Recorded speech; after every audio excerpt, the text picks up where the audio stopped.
If you don't have a reason that is way bigger than you will not make it. You are the man that's been behind the creative of the Better Bloke project. It's been awesome, boys. We're just getting started.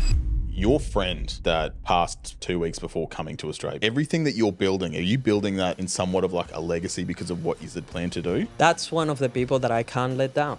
I started seeing that. A lot of people are going to listen to what Nelson's saying and being like, he's going a bit fucking hard, he needs to chill out a little bit. That's because you felt so strongly about not being adequate. And there's two courses of action for that. It's if you're currently in a job that you hate, do something about it. Go get skills that will get you paid. Get a mentor and then learn how to pass those skills and have a hard look at your environment. If all your friends are losers, you will be the next loser.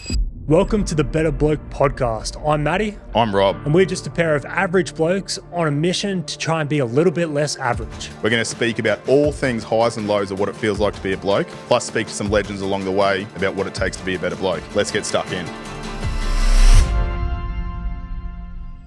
Welcome back to the Better Bloke Podcast, where I don't trust myself to introduce this person for how he deserves. So I'm going to throw over to Matty here.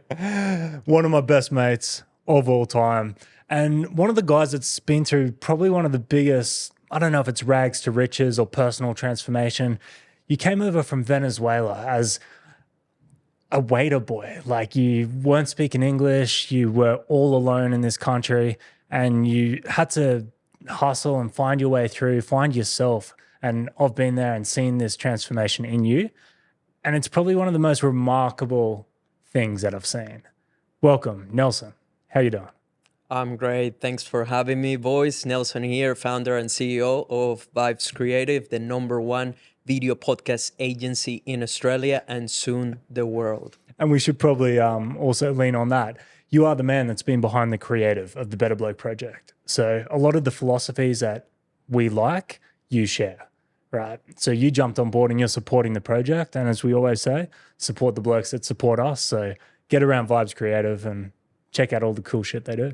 And I've said it plenty of times, if they can make me look semi-okay behind a camera and behind a microphone, they're fucking wizards. Yeah. So, and not only just with the production side of it, like Nelson as a bloke has helped us so much with sort of progression and do this, do this, do this. And he has no issues with ruling with a stick.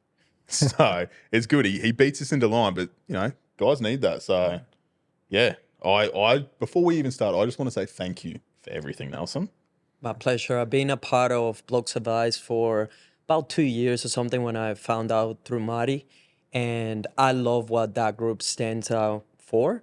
And when I found out that you guys were launching a charity, the Better Bloke Project, and you told me everything about it, I was like, fuck yeah, I want to be the person behind your podcast, along with my elite team, of course. And it's been awesome, boys. We're just getting started. You guys will dominate as well this industry and this specific as well subject and topic, which is men's health, men's improvement, men's mindset is definitely something that needs to be touched on. And for sure we need more male role models. That's what I keep coming back to. So I'm stoked to be a part of this, and same with my team. Yeah, and that's what we're here for, not to talk about us, to talk about you. You encapsulate so many of those things that we talk about on this thing all the time: discipline, motivation, goal setting, mindset, all of that stuff. But you didn't always have it. It's been a super, a rough work in progress. There's been the ups and the downs, and it took a long time for you to even kind of find your feet. So let's take it back to when you first came to the country. Sort of give us a overview of why you came and how you were feeling. And I guess, I don't know if helplessness is the right word, but there was definitely a lot of anxieties in that. Absolutely. In terms of background, I come from Venezuela, third world country. Some people might not even know anything about it, but it's in South America. So I speak Spanish, obviously. And back home, just growing up, I always tell people I was extremely lucky to have the best circumstances that a man can have, which is not much, but a loving family and a great male role model, which is my dad. My dad to me is a superhuman. It's literally my hero. That man should have been dead, quite literally, many times. He has gone through some of the worst things that someone can go through on his lifetime. Divorce, relationships broken, business issues, sickness, illness, accidents. So I got to see him go through most of these things, and the ones that I wasn't present on, I got to find out the stories about it, right? And the lessons that came from it. So I had a really good example or male figure in my life. So because of that, I feel I'm the luckiest man alive. We didn't have much, but certainly we didn't come from the slums, but we were far from being a rich family or anything like that. We were just a standard family with a great mom, great caring, loving mom that was always present and always making sure that I wasn't derailing or hanging out with the wrong kids, all these things. And I had a great male role model. So honestly, you don't need anything else, right? If you have those ingredients. And just giving a little bit of context, in terms of growing up, as I said, we didn't have much, but we had what we needed. We had food, we had a ceiling, and my dad was an extremely hardworking man. So at some point, we did have, a few things that I guess contribute to having more fun in life, like a boat and a beach house and all these things, right? And eventually, because of the situation of the country with a dictatorship and a regime going on, essentially things just went to shit. And I got to experience all of that because that regime took place since I was very young. So I got to basically see the entire journey of my parents just being a middle class working hard family that had everything they needed to, oh, now we can't afford this, we can't do that, there's scarcity in the country just became one of the most dangerous countries in the world as well. Kidnapping was a common thing, it still is. And that's just an example of what it was. But just touching a little bit more, I guess, on the part of what made me who I am today, going through school, the thing that I keep coming back to my experience going through school is that I was a complete average kid. And I hated that. I hated the idea of being average. And I only found out that I hated that by being one of them. By just realizing that I was never one of the kids that didn't pass maths or any other subjects in school. Even those kids got attention. Even those kids were known because they sucked at something really bad, enough for everyone to know, oh yeah, he's not good at that. He's terrible. Oh, he didn't pass or whatever it is. And then you have the opposite to that, which was the kids that were doing exceptionally well, right? The kids that were acing everything, and they were known for that. They were known by, oh, that guy's a savage, or in physics or chemistry or whatever it was. I was a part of the bunch, the guys in between, the guys that you know nothing about. There's nothing special about you. I wasn't even great at any particular subject. I would just get always average grades, average everything. And hence, that started putting fire on me on, I just realized I didn't want it to be average anymore. I was tired of being average. I had no attention from girls. I was never invited to the stuff or the parties of the cool kids, of the really cool ones, right? I was never picked when it's funny, like even looking back now at, when you have those sports events and you're just playing for fun. But kids are ruthless. You're having to pick a team, and it's usually a cool kid, one of the guys that is the leader, and he's getting to pick the team.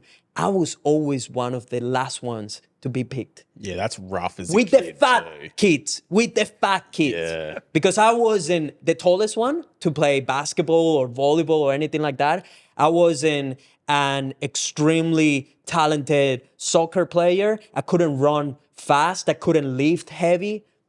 I was nothing, so they will look at everyone. And I remember always being one of the last ones to be picked. And I remember just the feeling of that and looking around me and just looking at the fat dudes next to me. That's what was left.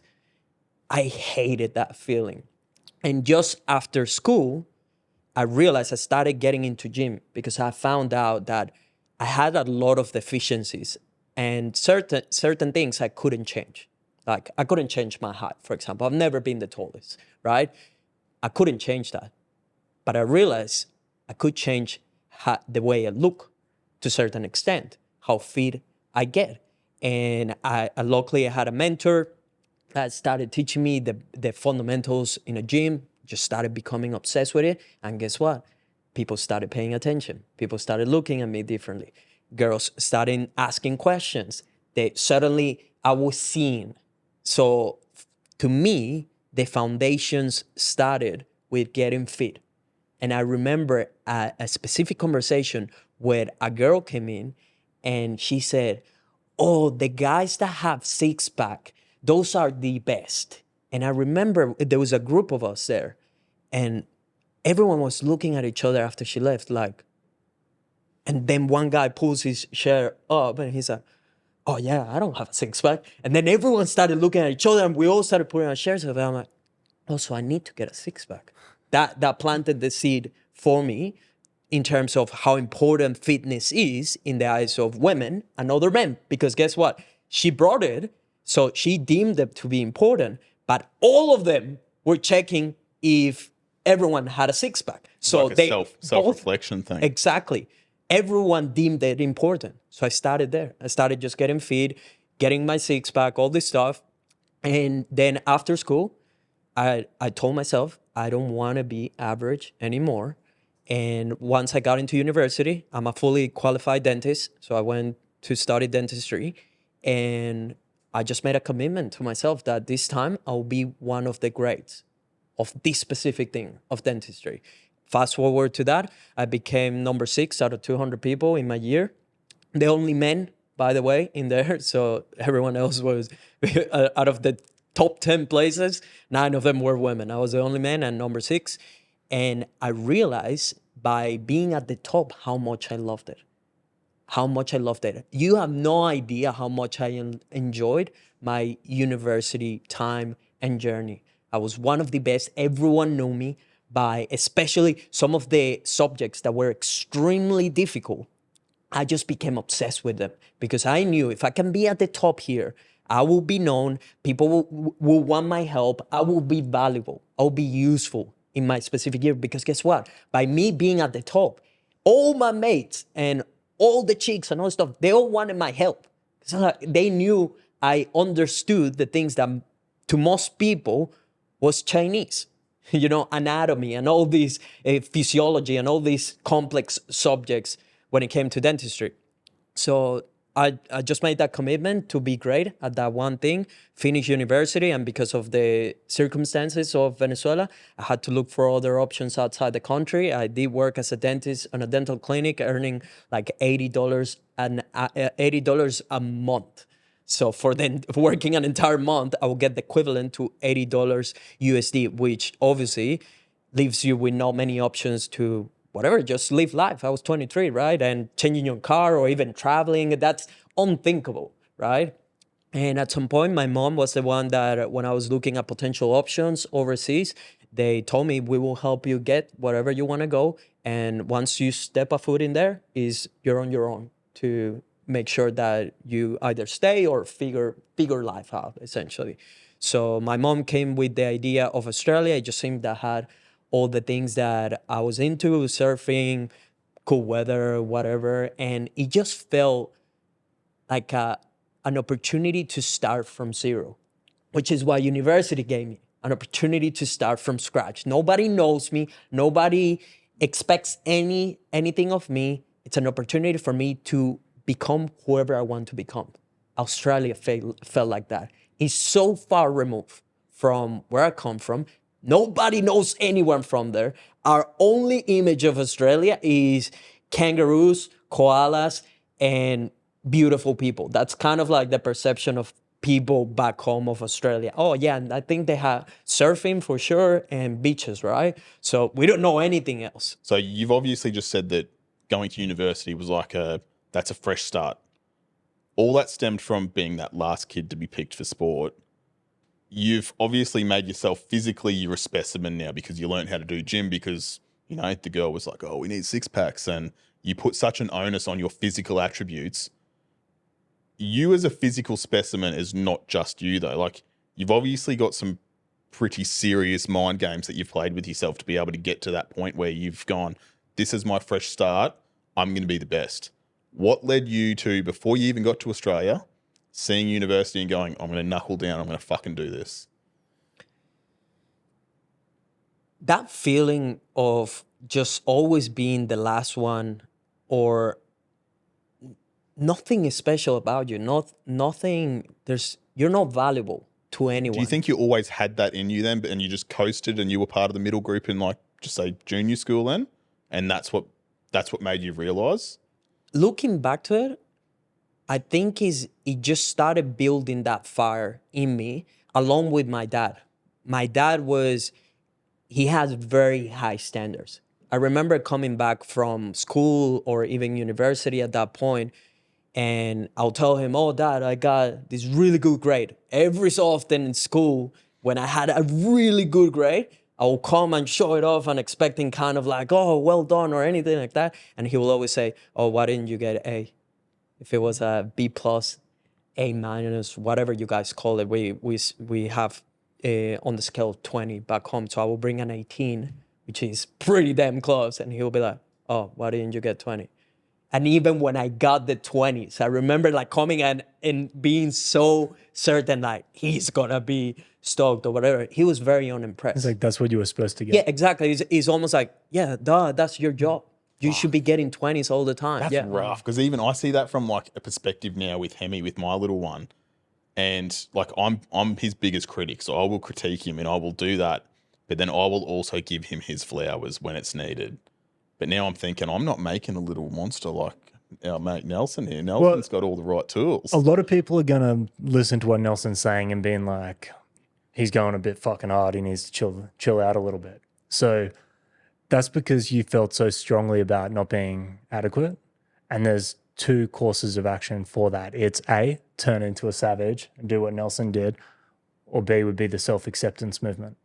You could, and I know you have a lot to say about this, accepting being average, accepting this is who you are and finding enjoyment in that life. What's your views on making sure you took one path rather than the other? Well, I decided that for me, that was fire. That was motivation. I wasn't going to give up into when my dad told me, oh, why was that a 20? Just go and cry. Probably the first times when I was very young, it hurt. Probably the first times, maybe I did cry. I don't know, when I was a kid or whatever. But it just, now looking back to it, it was one of the greatest things he could have done. He set up a high standard for me, and he was getting me prepared for how difficult life is as a man. That's the reality. As a man, life is going to punch you in the fucking face every single day. Nobody cares about you. It doesn't matter if you're really tall, strong, beautiful, whatever it is. Nobody just ticked cares. Off all my boxes. Yeah, exactly. Thanks, Nelson. I was just looking at you and I was know. like, done. But yeah, nobody cares about you. You have to be useful. You have to be valuable in society. So it just put the fire to me that in order to be someone great, one of the greats, at whatever I choose to do, I have to have extremely high standards. And even when we do podcasts every day long, and we do an exceptional job to it. It doesn't matter if a shoot goes perfect. if we didn't make a single mistake and the client is stoked and we got results, everything went our way, I'm still thinking, what didn't go exactly perfect? What's the next level of perfection that we could achieve within our craft? How do we get, and by the way, you never actually do anything perfect. So I'm always questioning, even if everything went our way, what could have been done better? How do we get closer to that perfection outcome that we're looking within this specific thing? So going back to your question, the way I took it was, I need to be tough. I need to have a high standard regardless of what I choose to do. It doesn't matter where I'm doing. I have a high standard with everything, with my friends, with the way I treat my time, with meetings, with podcasting, with my content, with the way I show up, with my trainings, with everything. So I think it just gave me that understanding that as a man, that's my way to actually be at the top and be exceptional at whatever I choose to do. Fast forward to when you landed in Australia. You're in this different country. You didn't have money. You barely spoke the English language. I think it was kind of crucial that your dad did put all those skills inside of you to be able to deal with it, stand on your own 2 feet. And if you hadn't taken that more savage route, perhaps you wouldn't be able to deal with it. You sort of spoke about those years earlier, like going through university, becoming who you are, like strong, finding yourself, getting to the top. But when I met you, that wasn't you. You'd sort of been thrown back into Australia and you were more lost than you sounded like you were at uni. What were you dealing with that you were trying to figure out, how can I stand out? How can I achieve? How can I succeed in Australia? Because it took years for you to kind of get anywhere.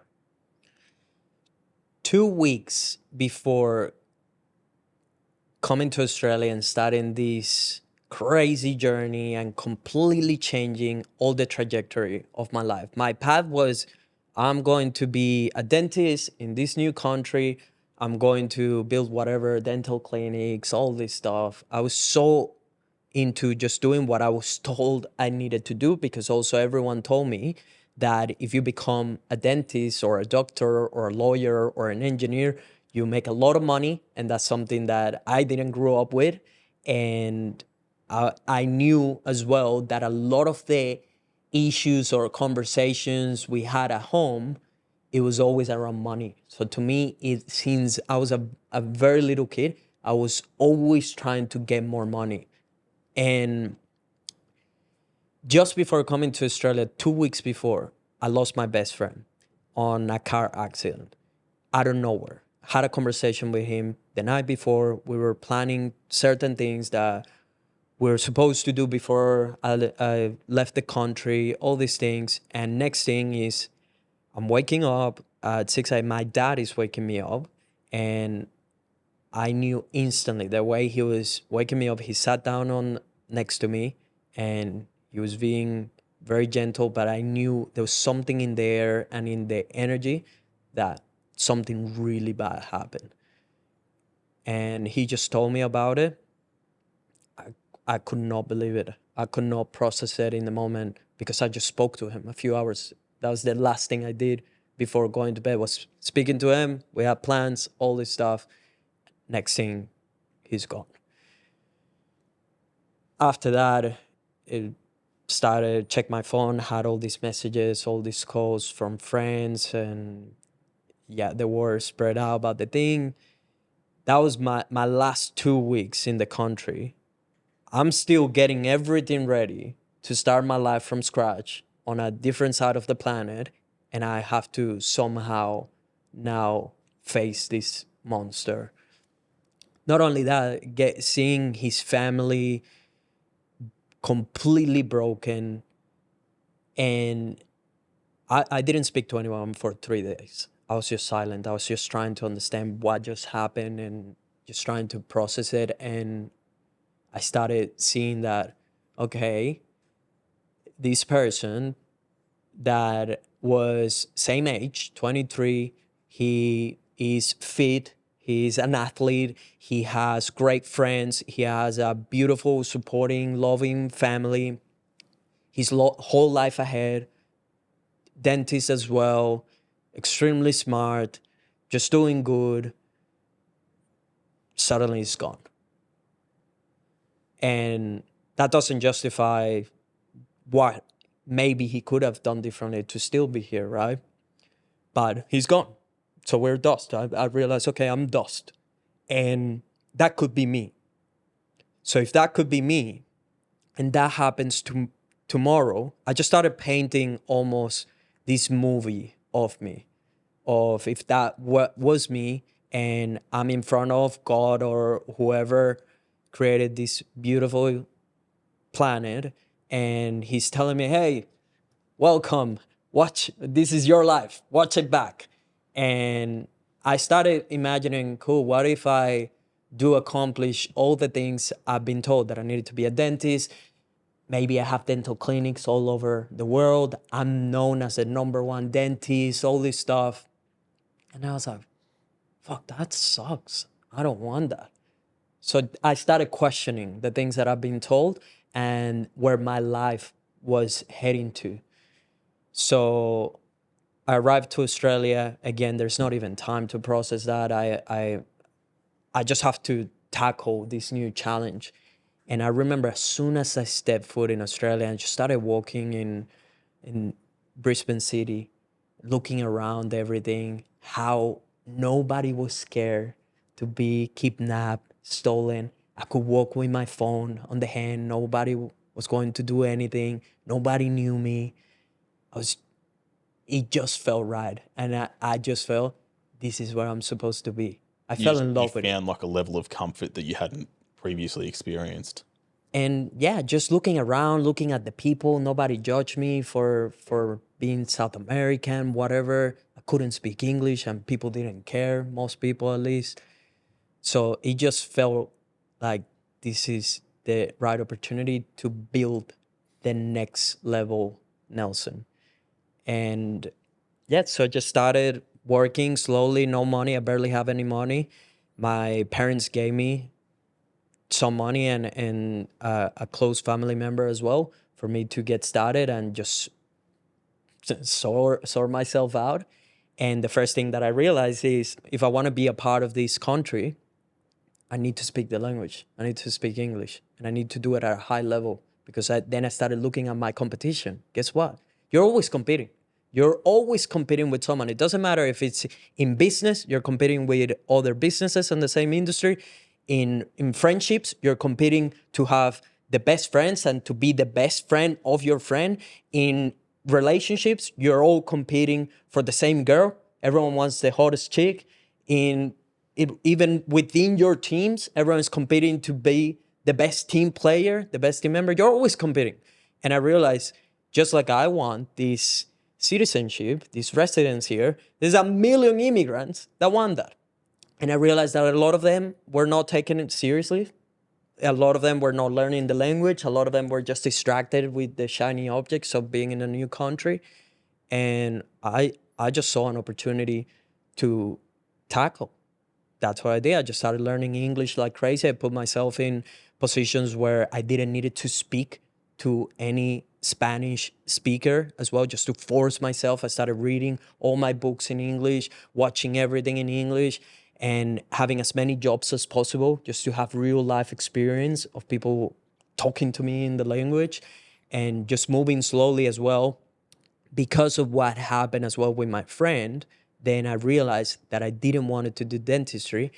And after doing some introspection and just thinking for myself, which is what I realized a lot of people don't do these days, I came to the conclusion that I just wanted to tell stories through videos. And I just initially started as I just want to document my journey here in Australia to show my family what it's like in here and what I'm doing and all this stuff.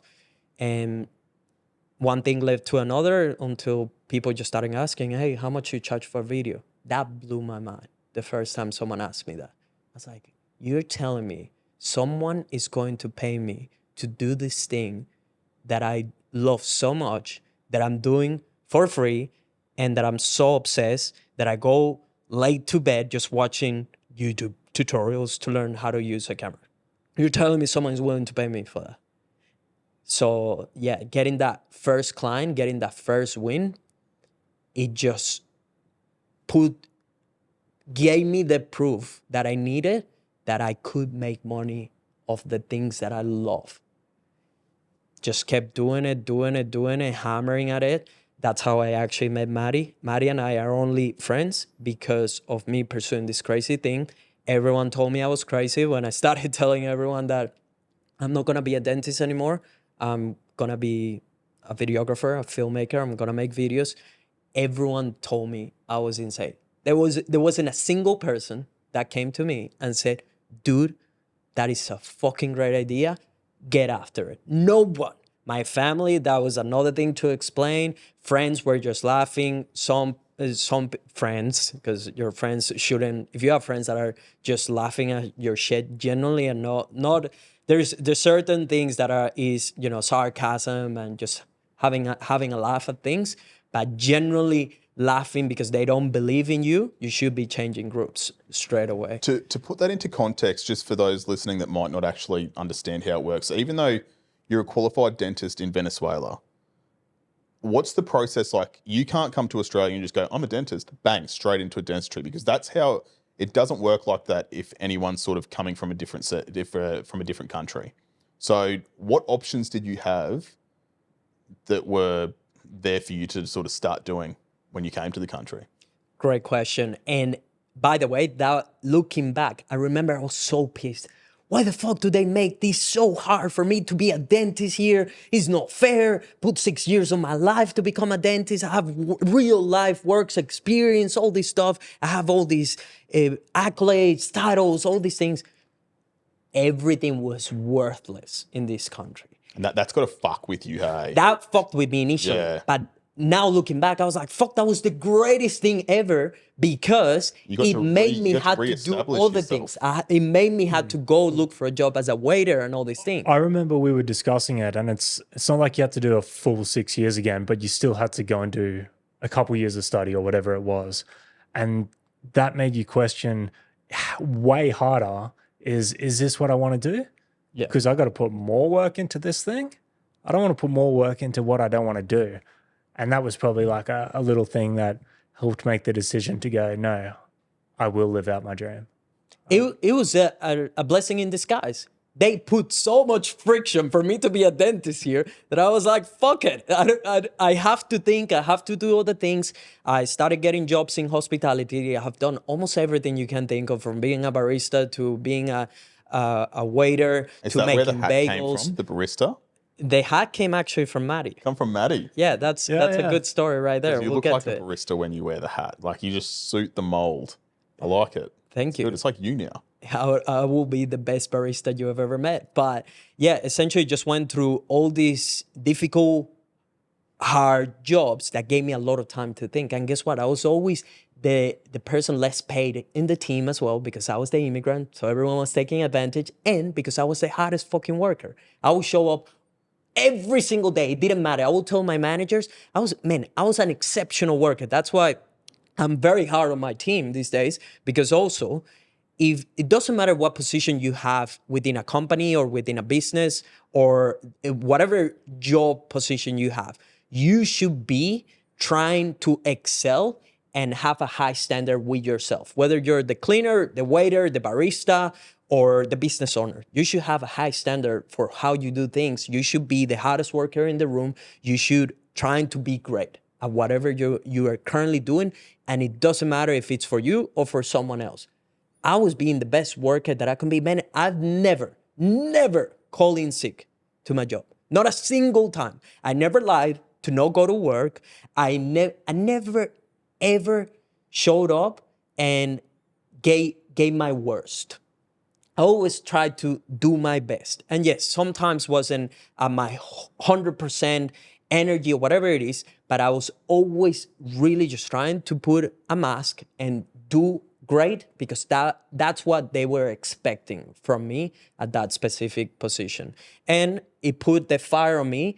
I remember making bagels, and I was doing that at a market for a year and a half, I showed up every single Saturday to that market that was 12 hours straight for work for $18 an hour when everyone else around me was getting paid around 25, and I knew it. Waking up from 4 a.m. to 4 p.m. and then going to be a fucking waiter at a restaurant and making drinks and stuff. And I remember making those bagels for people that were wearing Rolexes, people that were just look, you could tell this guy knows something that most of these people don't. And just putting the fire on me, how the fuck do I get out of here? I remember having so much fear to stay on that bagel shit for longer than I needed. And I remember when I clocked the first year, I'm like, fuck, how many more years do I need to do here? What do I need to do to get out of here? I remember coming back home, being so obsessed to making better videos, to learning how people were charging for this, to learning how to get clients, how to get my work to be known, all these things, because I wouldn't stand another fucking year making bagels. With that, so did you reach out to anyone, or were you that set that you're like, I need to do this on my own? Or because you are very, I guess what you would say is like the hyper masculine with how competitive you are. So you would come across as the type that most people would say, oh, Nelson, he's not going to reach out to ask for help. Did you reach out and ask for help to be able to find like intel from what people were charging or who to ask for extra help and all that sort of thing? The first thing is that within the group that I had, I was the crazy one. I was the guy that was telling everyone, hey, I'm going to be a multimillionaire. Hey, I'm going to build this incredible business. I hadn't even had any idea what kind of business I was going to build. I remember it just became, and also I realized all of them were so distracted with, oh, I'm hanging out with these chicks, we're going to this party, this. And I was the guy that always was saying, no, I'm not going, I'm watching YouTube tutorials. I'm learning how to make better videos, going to bed early, trying to still go to the gym, all this stuff, work every day I possibly could. I was making like 80 hours of hospitality every single week. So I just had no time for fucking around. And I didn't have anyone here that could give me an indication of what I needed to do. So I didn't have the access. And then I tried a couple times people that I found out, okay, once I decided, okay, I want to pursue this video thing, I reached out to a few people. Hey, dude, if you ever need anything, by the way, one of those was Guillaume, currently one of my best friends that Matty knows, and he has a video agency. Back then, he was so ahead of me. And I remember when I came across his work, I DM'd him, hey, if you ever need freehand, whatever, I can assist you with whatever you need. He never got back to me about that. So I tried a few times, but no one got back to me. And it just was the way I saw it was a reminder to nobody gives a fuck. Nobody gives a fuck. I have to sort my shit out. There's no hero that is coming to save me. I have to become my own hero. That's why I was repeating myself. And because I didn't have access to any mentors, I just started using these people that I respected and admired in some way, shape, or form. Eminem, Conor McGregor. There's certain individuals that I realized I have something to learn from him. I just started to listen. A lot of it was podcasting, which led me to eventually start my own podcast.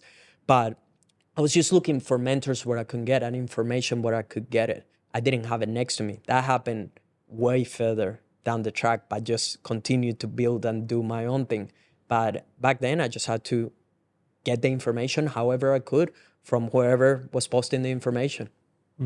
It got to the stage where you were doing the YouTube thing, and then one of our friends, Darren, knew this other friend, and then he knew you, and me and Darren were going on a trip, and they're like, there's this Venezuelan dude, like, do you want him to go on the trip? We're like, he looks good. So whether or not he can speak real good English or not, we'll take him down. So we took him down, and that's like when we kicked off our thing. And I've been doing film for a little while then. And I remember, man, we've had years and years of like going back and forth with questions and whatnot. You did ask me a lot of questions, and then it kind of flipped. I'm asking you so much shit. Seeing the drive you've had is undeniable. I think it's clear by this stage. But your struggle for a couple of years was in the how do I get it? You didn't know how. He'd put in 1 million hours work. He'd go as hard as humanly possible. He would be doing self-help, he'd be working for free, he'd be getting experience, he'd be networking, but it wasn't clicking. How was it dealing with that and sort of delaying the gratification, knowing that it's going to happen sometime, you just need to work it out? That part of the journey, it's really tough. And that's why most people never make it out. There is a stage where you need to have the courage and just be extremely bold to pursue the thing that you really love, that you're passionate, or a specific opportunity that you may be seeing. But because of your background, because of your lack of proof, because of maybe the circle, the environment that you have around, everything is pushing against you. Everyone's telling you, this is crazy, you can't do this thing, you're not meant to do this thing. You have all these stories. I was telling myself the story of I come from a third world country, I'm not meant to achieve any of this. I come from a standard family, I'm not meant to be rich, whatever. So you have so much bullshit that you have to overcome within your mind and around you.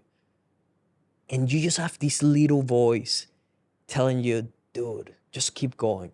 Just keep going, keep trying a little bit longer. So I was trying to just listen to that voice and convince myself. To an extent, you're delusional.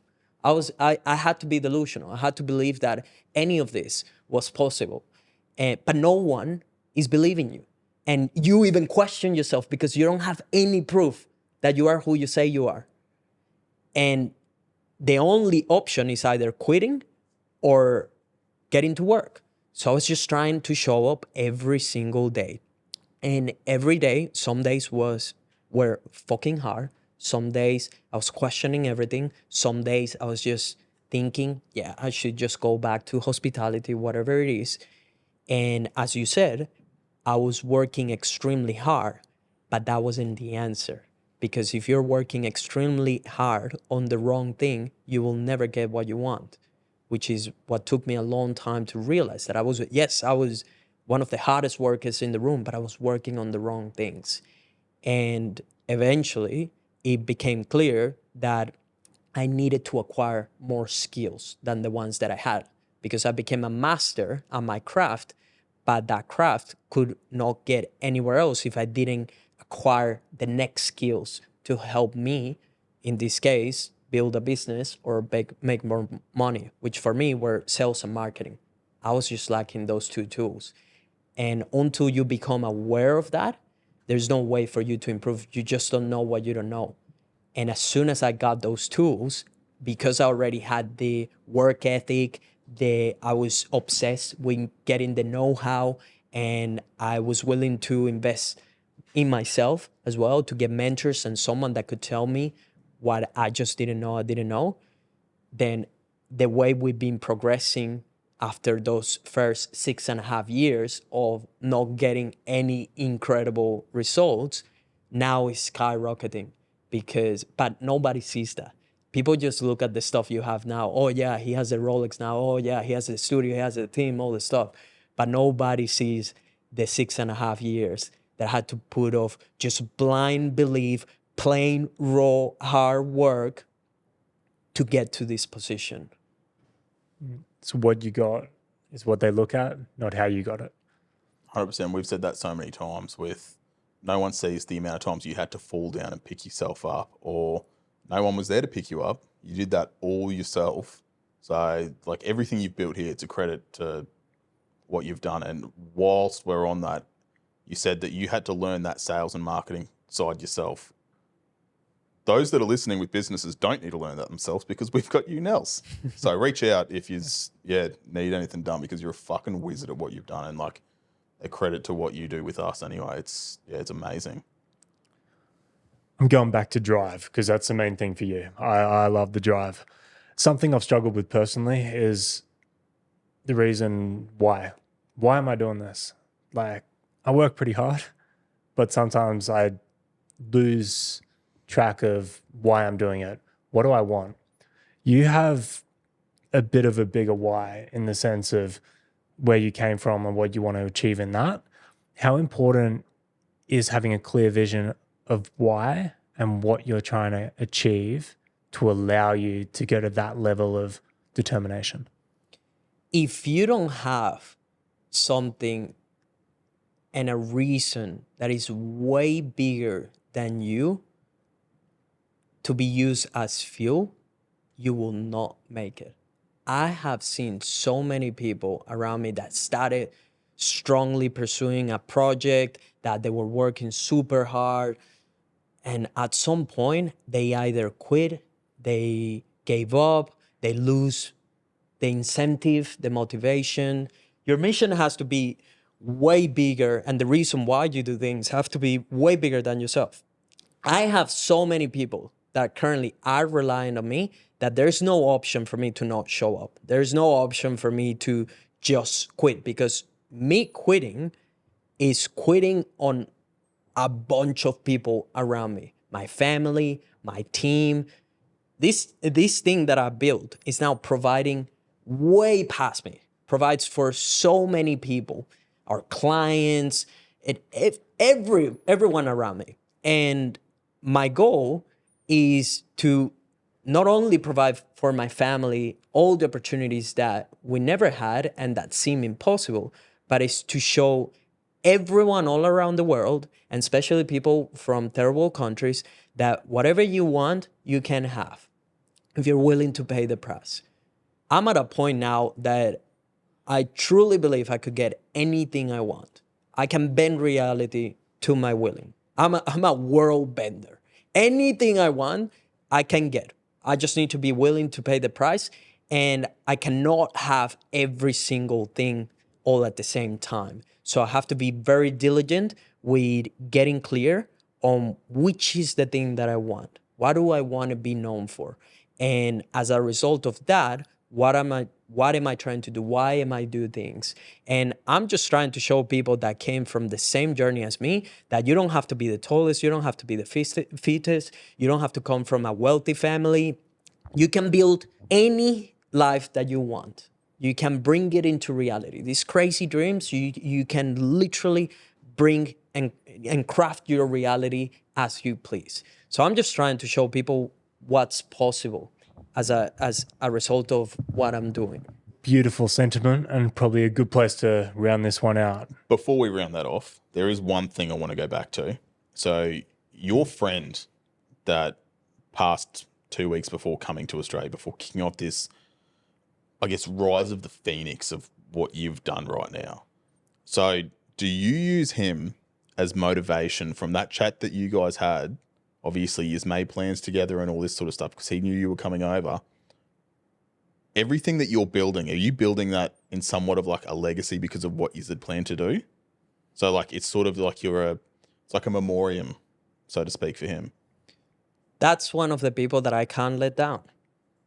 I had the opportunity to keep playing the game, this thing that we call life, and I know in some way he might be watching, and I don't want to be the guy that quit, and he was rooting for me, and then he goes like, "Oh fuck, dude, you could have keep going on. No, you had the opportunity, dude. I can't play. You're still in the game."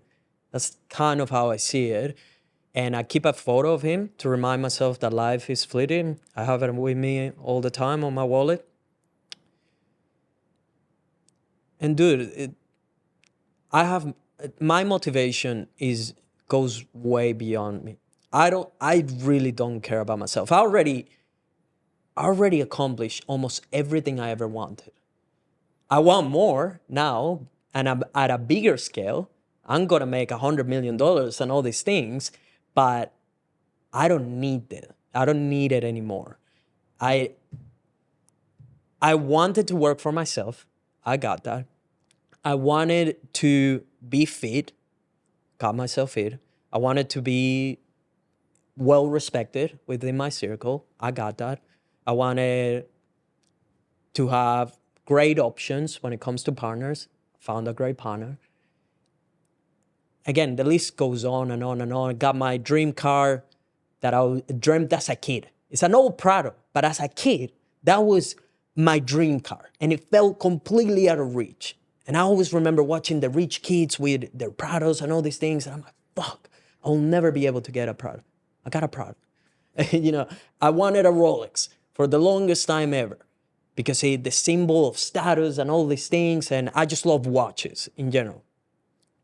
I got that. Like, there's nothing that I'm doing anymore just for myself. To me, there's no better accomplishment than just being useful and just being valuable to the people around me.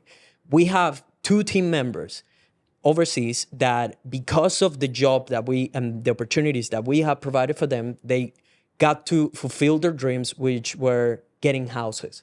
2 of them already. That to me is such a massive flex, bigger than any Rolex. Nobody could give me my visa. I had to find a fucking way around it, through the system, to everything, to get my visa and earn my place here. And that cost me not only thousands of dollars, but it cost me time, tears, effort. I had to pay a big price to do that. And I didn't see my family for 8 years. Just recently, finally got to see them after 8 years. And now I have the opportunity to give the visa to someone that is working with me. That's a flex to me. That's a big flex, that now I can do it for someone else when no one could do it for me. I'm providing work for guys that were like me, just obsessed with making videos and shit, and nobody could provide a job for me. I had to create all this stuff. Now I get to provide these opportunities for the ones that are ready for the takeover and want to be a part of a mission that is way bigger than themselves. So everything I do these days ultimately is not for me anymore. Yes, there's stuff I want. It's cool to get certain things and celebrate yourself with material stuff or hitting certain milestones. But ultimately, you realize, especially after I just came from seeing my family in Canada for whatever, after not seeing him for 8 years. And that was just my reminder that, yeah, this is exactly what you do it. The conversations that I had with my dad this time around and with my mom, and just getting to spoil them, pay for everything, took them to stay in hotels, all this shit. Hence why you should be trying to get money at some point in your life. But yeah, it just made me realize that you need to have a motivation that is bigger than you. And if you're just chasing something that is for you, or just chasing numbers in a bank account and whatever it is, eventually you're probably going to fail, or eventually you will start questioning all the meaning of life. Life is not about you. Life is about everyone else around you and what you leave behind. I find that the people that don't care more about the people around them and about bettering themselves for the greater good are doing a fucking disservice to the planet. You shouldn't be here. Man, you got the opportunity of a lifetime. You're alive. You get to breathe. You have a body, all this shit. And you just love being lazy. You just love complaining. You just love blaming everyone around you. You are a slave to bad habits, like vaping, like not working out. You're just fat. You don't even care about how you look. Dude, come on. You have this incredible opportunity of crafting this reality however you want it to be. You can get anything. I'm the living proof of it. You can literally, I'm telling you, the secret is you can bend reality. You can get anything you want.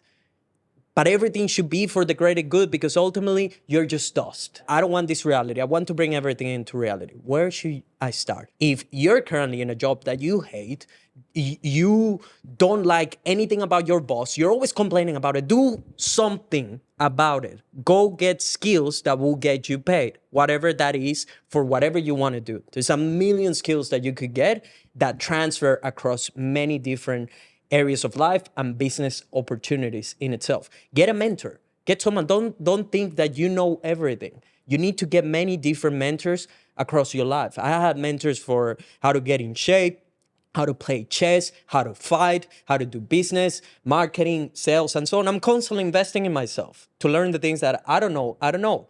and then learn how to pass those skills to other people. I'm constantly now passing the things that I'm learning to my team and friends and everyone around me. And have a hard look at your environment, the people around you. Because if your friends suck, if all your friends are losers, you will be the next loser.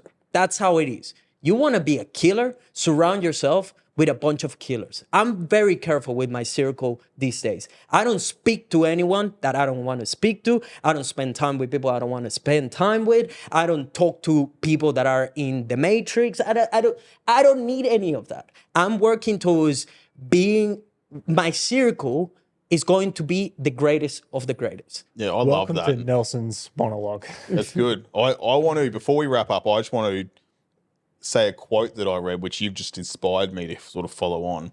So we should all count our blessings, but we should definitely make our blessings count.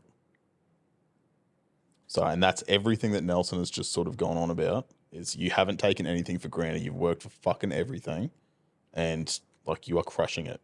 And you should be very, very proud of yourself. Fuck anyone else being proud of you. But personally, I am very proud of you. And I appreciate you telling your story. Bro. There's still so much to build. There's still so much to go for. Always been proud of you. And obviously the rant is, I guess, it encapsulates why we have you around. You're such a role model when it comes to motivation and discipline and accountability. Huge on accountability. So I think just like soaking all that in is good for the boys. As always, be better. Thanks for tuning into today's episode of Better Bloke. If you got anything out of it, show some love by dropping a 5-star review below. If you want to learn more about everything we're doing, head to the description, hit the links and follow us on the socials. If you want to learn more about the project, head to betterblokeproject.org.